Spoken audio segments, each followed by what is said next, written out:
Hey everyone, welcome back to the Amtrak channel. I'm Jake with our tech support group. Today I've got a 1416 and we're going to be replacing the main tube for the rear steering kit that's going to apply to our 1412, 1416, 1420, and 1420 XL. So first wanted to show exactly what tube is going to be replaced today. So you have a black tube that connects your linkage rod to your handle. They can break here just underneath the silver collar where the thread moves down. So just wanted to show how to remove this black tube and then replace it with the new one for this assembly. So the tools that we're going to need today are right here in front of us. I have our S wrench that you should still have with your trike. If you don't, a standard Allen wrench will work. It'll be a 5mm Allen wrench on one side and a 6mm Allen wrench on the other. Then I've got a 10mm wrench, a 13mm wrench, and then a large adjustable wrench. So our first step here in the process is we need to loosen this silver collar on the top here. There are two 5mm Allen bolts up here on the right side of the collar. We're going to take our S wrench. We're going to use the small side of the wrench, and we're just going to slide that into these two bolts. We're just going to break these loose. They should be pretty tight. We don't need to remove them all the way, just until they're loose and the collar moves like this. Once it moves like that, we can grab our steering bar, slide it up until it comes all the way out, and set it to the side. We're not going to disconnect our brake. We don't need to do that today. So here's our collar. This is loose. It should just slide right out. If your post is broken, the reason you're replacing it, this black tube that's sticking out here will likely still be in the collar or will fall out during the process. So now that we've got the collar out, we're going to go ahead and start on the lower bolt here that connects the linkage rod to the bracket on the bottom. We're going to use our 10mm wrench. On the top of this black plate here, there are going to be flat sides just underneath this rubber grommet. And what we're going to do is we're going to put our wrench in between the rubber and that plate until it slides all the way in. So here I'm not seated, and I'm going to rotate, and there it's seated into place. So I'm going to let that sit there. And then I'm going to take my 13 underneath, and I'm going to line that up with the bolt. I'm going to hold the 10mm still and break loose the nut on the bottom. We're going to spin that off just until it gets loose enough to spin off by hand. Should be about there. So now I can set these wrenches to the side, spin this off. Now there is a washer and a nut. You want to make sure not to lose those. We're going to use those later. So now we need to get this steering rod separated from this plate. So what you're going to need to do is pull up on the rod itself while rotating back on the plate. And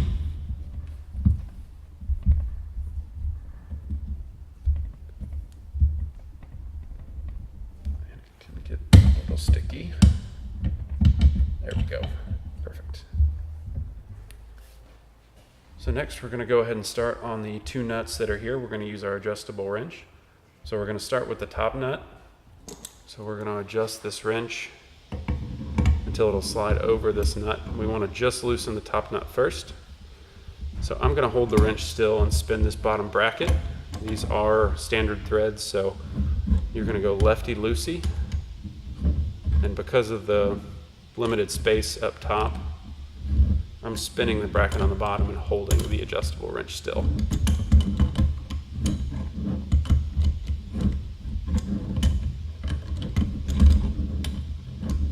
You can see it's separating from the washer and the lower nut there.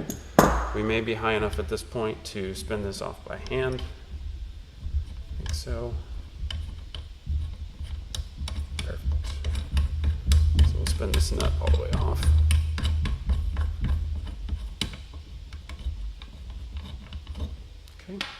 Now we have a washer and our lower nut that are left in here. Should be able to get this loose by hand, so won't need the wrench for that. And it's already started to come loose. So we're just going to do the same thing we did with the top nut. We're going to hold the lower nut in place and spin the bracket around so that it will come loose.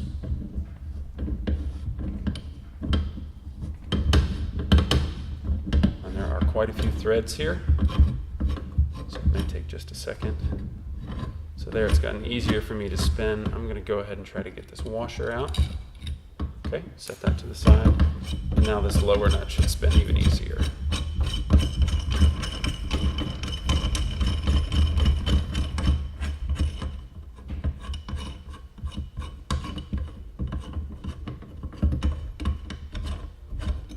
Okay, so we can set that to the side.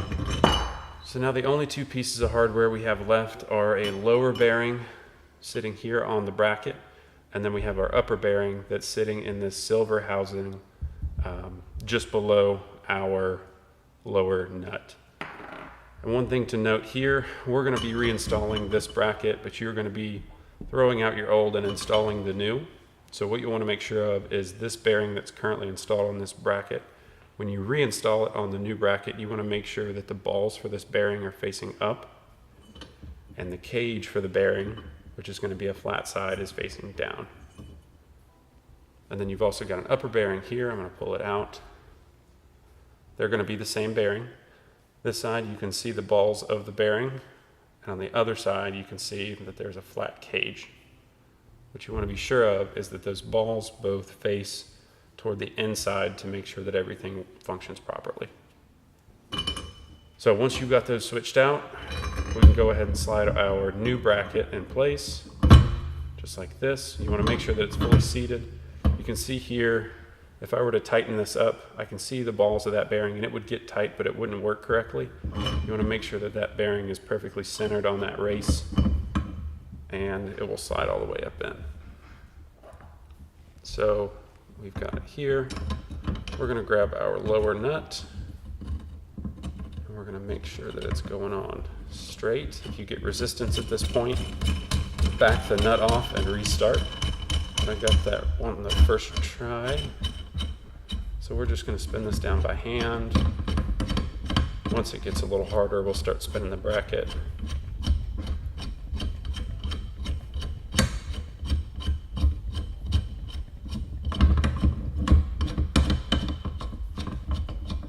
At this point, you see I've still got plenty of movement here. I don't want any of that movement, but it gives me a chance to check and make sure that my bearing's fully seated on the lower here, and it looks like everything's good. So now I continue tightening just by hand until this bottoms out. Perfect. So at this point I can spin this freely. I don't have much resistance, much drag on those bearings, but I also don't have any lateral play. I'm going to demonstrate what that lateral play looks like. So I've just loosened this nut a little too much. You should be able to hear that noise, and you might even see this tube moving just a little bit. That's just, it's not going to work correctly, so I'm going to tighten that back up, again, just by hand. And that lateral play is gone, and I still spin freely. So we're going to leave it there, and then as we tighten this upper nut, it's going to draw everything together, tighten it just a little bit, so that we do have a little bit of drag on those bearings, but not enough to cause that excessive play or wear the bearings prematurely. So next is the washer. One thing to note, this washer does have a small tab on it. You want to make sure that that tab lines up with the slot here on your replacement black tube. So we're going to go ahead and slide that down from the top. You can see there I've got it down.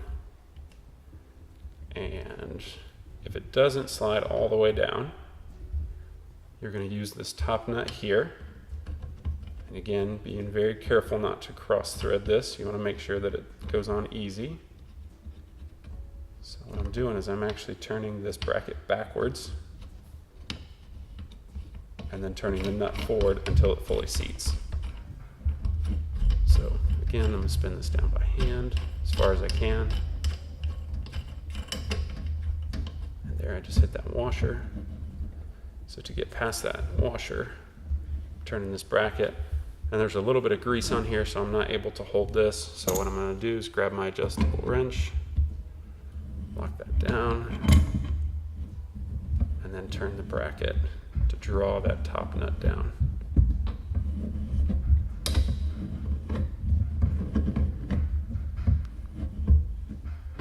At this point, what I want to be careful of is when I fully tighten this top nut, I don't want to hit the lower nut, I just want to tighten the upper. Because if I tighten both of those, I'm going to crush the bearings that are inside of these races. So here, where I go to tighten, I'm going to look just underneath and make sure that I'm not hitting the upper and lower, just the upper nut. And I'm going to tighten that. And now this is fully tight. So I've still got some drag on these bearings, but very minimal. I can still move it freely. If it feels like it's popping from one location to another, you have it a little bit too tight. So loosen this upper lock nut, loosen the lower just a little bit, and then retighten everything until you have good movement on this assembly. So everything feels good right now.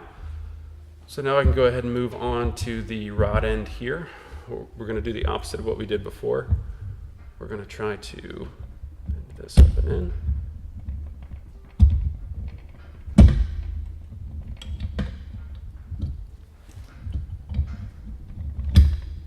Go. Perfect.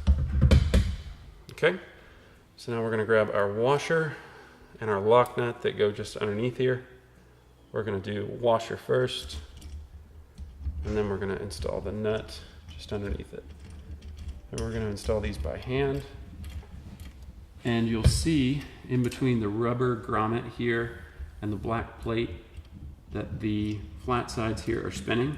That's because of the nylon on the bottom of the nut. So this is not fully tight. You're not going to stop here. You're going to grab your 10mm wrench, and you're going to find those flat spots again. Grab your 13mm wrench and use this 13mm wrench to finish tightening the assembly together.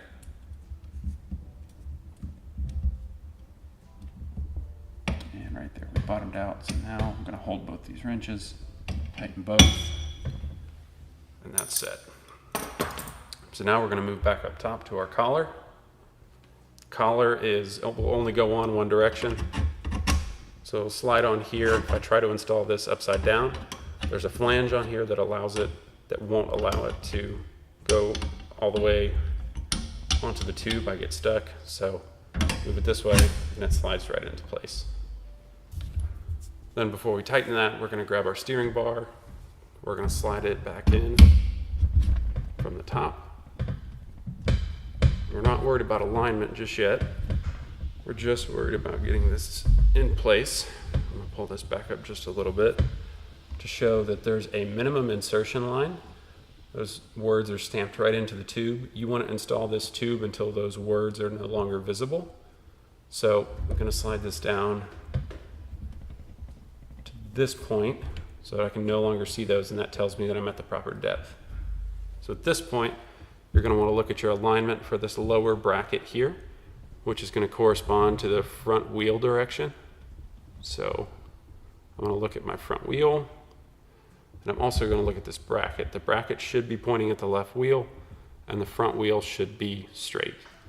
Once those are set, you're going to hold that bracket still, and you're going to rotate your handle until you think it is in a straight line with that front wheel.